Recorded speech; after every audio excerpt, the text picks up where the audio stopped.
ACGM কোর্টে গিয়েছিলাম, আমি একজন আইনজীবী। এসিজিএম কোর্টে গিয়েছি, আমার কুচবিহারের সাংসদ রাষ্ট্র স্বরাষ্ট্র দপ্তরের প্রতিমন্ত্রী বেঞ্চে বসে আছেন। আমি আবার বললাম, কি রে ডিজে বিট্টু? ডিজে বিট্টু কেন? এ ডিজে বাজাতো, এই দেখেন না, ডিজে বাজায় পিকনিক হলে পাড়ায় পাড়ায়, এর নাম ডিজে বিট্টু। এ আবার হয়ে গেল নিশীথ প্রামাণিক মন্ত্রী। মুখ্যমন্ত্রী বলছেন এটা গণতন্ত্রের সব থেকে লজ্জা। ডিজে বিট্টুকে বলার তুমি এসিজিএম কোর্টে কেন? ওই যারা পুরনো মামলা আছে। কি পুরনো মামলা? রাজনীতির মামলা? বলছে না, 2009 সালের মামলা। 2009 সালের মামলা তো সে সময় তো মুখ্যমন্ত্রী মমতা বন্দ্যোপাধ্যায় ছিল না যে তোমার নামে মিথ্যে মামলা করেছে।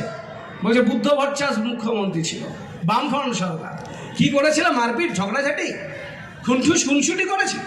বলছে না, এখানকার এক সোনার দোকানের ডাকাতির মামলার আমি আসামি হয়েছি। বলছে কজন আসামি? অনেক সময় হয় 10 জন 5 জন আসামি থাকে, একজন একটু কম দোষ করেও ফেসে যায়। বলছেন না, এই গোটা মামলায় আমি একাই আসামি, আমি একাই আসামি। আলিপুর দুয়ারের সোনার দোকানের ডাকাত, কুচবিহারের এমপি। এই হচ্ছে আমাদের কলঙ্ক। আর এই কলঙ্কটাকে যখন দল থেকে আমরা ঝেড়ে ফেললাম, আর ওই হারিয়ে যাওয়া খুচরো পয়সাটাকে মাথায় তুলে প্রণাম করে নিয়ে কয়েক কোটি টাকার বিনিময়ে তাকে নমিনেশন দেওয়া হবে। গতবারে ভোটের পোলারাইজেশন, এবারের ভোটে পোলারাইজেশন নাই। গতবারে ভোটে এরা তৈরি করে দিয়েছিল হিন্দু মুসলিম বাতাবরণ, এবারের পরিবেশে আর তা পাচ্ছি না। পাচ্ছেন না বোনেরা? কোথাও ধর্মীয় সুশ্রী আর দেখা যায়? গ্রামেগঞ্জে মানুষের মধ্যে আর এই বিশ্বাসকে আনতে দেওয়া যাচ্ছে না। মানুষ বলছে ওসব অনেক হয়েছে তোমাদের ধাপ্পাবাজি কথা, আর এই ধাপ্পাতে আমরা কান দেব না। এবারে ভোট দেব, একটা সংকল্প করে নিতে হবে। কিসের জন্য ভোট দিচ্ছি? সংকল্প স্থির করুন। আমার পরিবারের ছেলের ভবিষ্যৎ কি হবে, তার জন্য ভোট দিতে হবে। বাড়ির ছেলেকে পড়াশোনা করাচ্ছেন, পয়সা একটু থাকলে কাঁধে ব্যাগ দিয়ে তাকে কিন্ডারগার্টেন স্কুলে ইংলিশ মিডিয়ামে পাঠাচ্ছেন। সেই ছেলেটা বড় হয়ে কি হবে? MBA করেও তো একটা কর্পোরেট সংস্থার একটা ছোট চাকরি, তার মাথার উপরে টার্গেটের বোঝা। কেন্দ্রীয় সরকার তার কি দায় দায়িত্ব? কেন্দ্রীয় সরকার তার দায় দায়িত্ব কতটা পালন করছে? আপনার জন্য, আপনার পরিবারের বেকার যুবকদের জন্য কি পরিকাঠামো তৈরি করা হলো? মিথ্যে বাচ্চা কালকে বলে গেছে কুচবিহারের 2 কোটি মানুষের মহিলাদের কর্মসংস্থান করে দেবে। কুচবিহারের 2 কোটি লোক, আমাদের 24 লক্ষ ভোটার, আমাদের 24 লক্ষ ভোটার, আর কোচবিহারের 2 কোটি মহিলার জন্য উনি উন্নয়ন করবেন।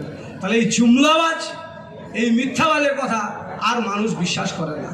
আমরা বলে যাই, গতকাল 4টা লোকসভার আসন, ওদিকে বরপেটা, আলিপুরদুয়ার, জলপাইগুড়ি আর কুচবিহার, 4 লোকসভার আসন নিয়ে রাসমেলার মাঠে সভা করেছেও বেলা 3টে পর্যন্ত, 3:30 পর্যন্ত বিজেপির নেতাদের মাথারে কপালে ভাঁজ, লোক নাই। আর আগামী 15 তারিখ জননেত্রী মমতা বন্দ্যোপাধ্যায় ওই একই মাঠে, রাসমেলা মাঠে জনসভা। একটা জেলা শুধু কুচবিহার, যে ইতিহাস করবে সেই রাসমেলা মাঠ। ওই ঐতিহাসিক সমাবেশে সকলে উপস্থিত হবেন 15 তারিখ কুচবিহার রাসমেলা মাঠে মমতা বন্দ্যোপাধ্যায়ের জনসভায়। আরেকবার বুঝিয়ে দেব, মোদি ये तुम्हारे बस के बात नहीं, नरेंद्र मोदी ये बेंगल है, ये तुम्हारे बस के बात नहीं। কি যাবেন তো সবাই? আমন্ত্রণ স্বীকার করলেন?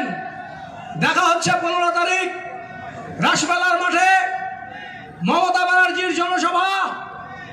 মাটি মানুষের লড়াই, মায়েদের সম্মানের লড়াই। এই লড়াইয়ে মায়েদের যোগদান বেশি থাকবে। 50% ভোটার আপনারা।